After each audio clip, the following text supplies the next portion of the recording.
या इंडियन जो बाहर मुकीम है, वो किसी मजलिस में भी, किसी प्लेटफॉर्म पर भी अपने मुल्क की जो इंटेग्रिटी है उसके ऊपर सवाल नहीं आने भाई देते। वहां तो सिस्टम चल रहा है ना, सवाल नहीं आने देते। यहाँ सिस्टम तो जितना नहीं चल रहा। चाहे कोई मोदी का फैन है। 3 बड़ी पर्सनैलिटियां दुनिया की, और पिछले दिनों उनकी वहां पे रियूनियन हुई और 3 बड़ी वो पर्सनैलिटियां वहां पे वापस गई हैं। हैदराबाद का एक हाई स्कूल, 3 पर्सनैलिटियां कौन थी? एक माइक्रोसॉफ्ट के सीईओ थे, एक गूगल के सीईओ थे, और दूसरा अजय बंगा वर्ल्ड बैंक के प्रेसिडेंट थे। 3 भारतीय हैदराबाद के एक हाई स्कूल से पढ़ के दुनिया को चला रहे हैं। देखें, उनकी कोई सियासी जमात इंडिया की उसकी ब्रांच नहीं है। अजी वो उससे मुबर्रा है। डुअल नेशनलिटी इजाजत नहीं है। अकल के दरवाजे जरा ज्यादा बड़े करें तो सीखे उनसे कुछ कि वो दुनिया कैसे चला रहे हैं तालीम के साथ। जो आपकी नफरत है तालीम के साथ, आपकी नफरत है साइंस के साथ, ये आपको डिबो देगी।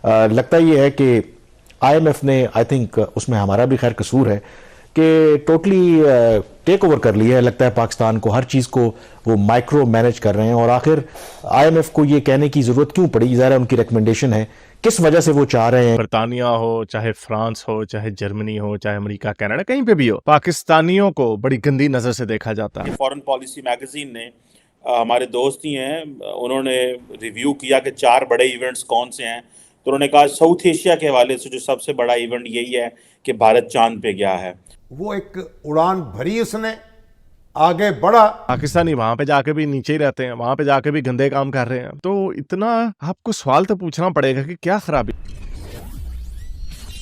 हेलो फ्रेंड्स, जय हिंद। हिंदुस्तान स्पेशल में आपका स्वागत है दोस्तों। जैसा कि दोस्तों आपने क्लिप में देखा, पाकिस्तानी मीडिया ये चर्चा कर रहा है कि भारतीय जहां भी जाए अपने देश की शान बढ़ाता है। आज भारतीय भारत के स्कूलों में पढ़कर सारी दुनिया को चला रहे हैं, जबकि दूसरी तरफ पाकिस्तानी अपने मुल्क का नाम डुबो रहे हैं। यही फर्क है भारत की शिक्षा और पाकिस्तान की शिक्षा में। दूसरी तरफ क्रेडिट रेटिंग एजेंसी फिच ने उम्मीद जताई है कि भारत में आर्थिक विकास की वजह से उद्योग जगत में मांग बढ़ेगी। बता दें कि फिच ने एक रिपोर्ट जारी की है। इस रिपोर्ट का शीर्ष इंडिया कॉर्पोरेट सेक्टर ट्रेंड्स 2024 है। फिच ने कहा है कि साल 2023 में उद्योग जगत का प्रदर्शन बढ़िया रहा और यह अहम ओवरसीज मार्केट की धीमी रफ्तार से भी उबरने में सक्षम होगा। रिपोर्ट में कहा गया है कि मांग बढ़ने से लागत का दबाव भी कम होगा और अगले वित्तीय वर्ष में इससे उद्योगों का लाभ भी बढ़ेगा और उम्मीद है कि भारत दुनिया का सबसे तेजी से विकास करने वाला देश बनेगा। फॉरेन पॉलिसी मैगजीन ने, हमारे दोस्त ही हैं, उन्होंने रिव्यू किया कि 4 बड़े इवेंट्स कौन से हैं, तो उन्होंने कहा साउथ एशिया के हवाले से जो सबसे बड़ा इवेंट यही है कि भारत चांद पे गया है। तार साहब, आप कैसे देखते हैं 2023 का जो इख्तिताम है? How do you see this? आपकी इसमें क्या रीडिंग है? पाकिस्तान के लिए कोई अच्छे शगुन भी हैं 2024 के लिए? What is your take and read on that sir?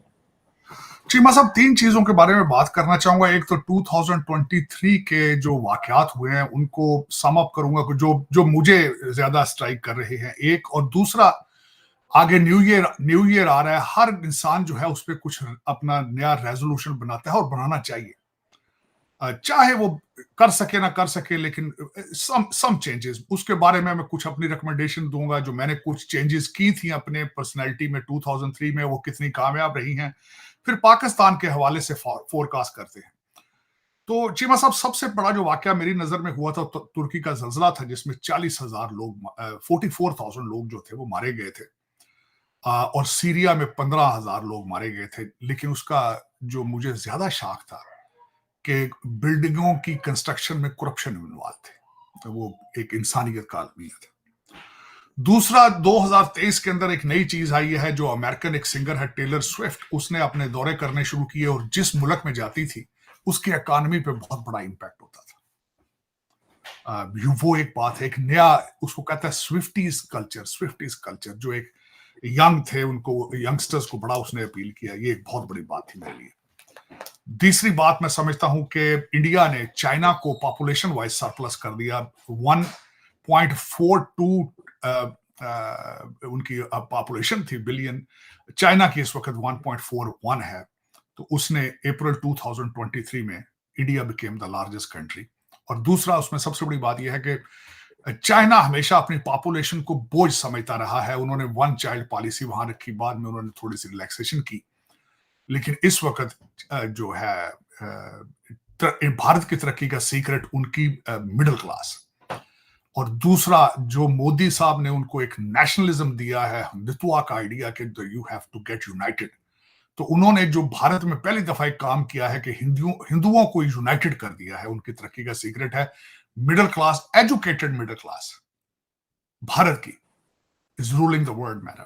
मैं इसमें कोई एग्जैजुरेट नहीं करूंगा, बल्कि कल शाम मैं किसी पार्टी में बैठा था, तो एक हैदराबाद का एक पब्लिक स्कूल है जहां से 3 बड़ी पर्सनैलिटियां दुनिया की, और पिछले दिनों उनकी वहां पे रियूनियन हुई और 3 बड़ी वो पर्सनैलिटियां वहां पे वापस गई हैं। हैदराबाद का एक हाई स्कूल जो कि निजाम हैदराबाद ने बनाया था, वो 3 पर्सनैलिटियां कौन थी? एक माइक्रोसॉफ्ट के सीईओ थे, एक गूगल के सीईओ थे, और दूसरा अजय बंगा वर्ल्ड बैंक के प्रेसिडेंट थे। 3 भारतीय हैदराबाद के एक हाई स्कूल से पढ़ के दुनिया को चला रहे हैं, दुनिया को चला रहे हैं। अगर मेरे जो लौंडे लपाड़े हैं, अगर नफरतों के दरवाजे थोड़े छोटे करें, अकल के दरवाजे जरा ज्यादा बड़े करें, तो सीखे उनसे कुछ कि वो दुनिया कैसे चला रहे हैं तालीम के साथ। जो आपकी नफरत है तालीम के साथ, आपकी नफरत है साइंस के साथ, ये आपको डिबो देगी। और ये मैं बताना चाहूंगा, खासकर आज थोड़ा सा अगर मैं एग्जैजुरेट ना करूं चीजें, कुछ कहूंगा। सबसे पहले आपने साइंस को डिनाई किया जब जर्मनी में 16वीं सदी में प्रेस आई, तो तुर्की के जो मौलाना थे उन्होंने कहा था कि प्रेस पहले हाथ से लिखा जाता था कुरान पाक। उन्होंने कहा कि ये प्रेस के ऊपर कुरान लिखा जाएगा, नाउज बिल्लाह, इसको हाथ नहीं लगाना, ये कुफ्र है, ये कुफ्र है। उसके बाद आपने इस तरह अपनी अकलों पे ताले लगाए हैं।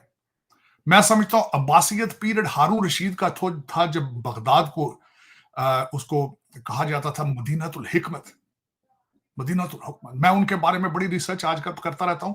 उनके ट्रांसलेशन का एक डिपार्टमेंट था जो उसका हेड था, ही वाज क्रिश्चियन।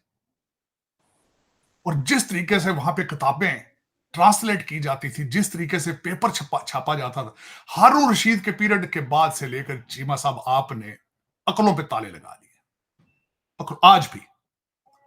आज भी ऑक्सफोर्ड कैम्ब्रिज की तालीमें, उनकी किताबें अकॉर्डिंग टू अल्लामा इकबाल मर्द मोमन पे बेअसर है।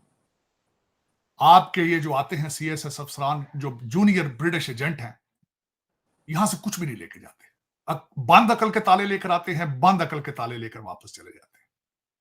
कहतुर रजाल है आज, ना सिर्फ पाकिस्तान में, in the entire Muslim world 1.9 billion मुसलमान हैं और जलीलो ख्वार हो रहे हैं, चाहे अपने मुल्कों में हैं चाहे बाहर है।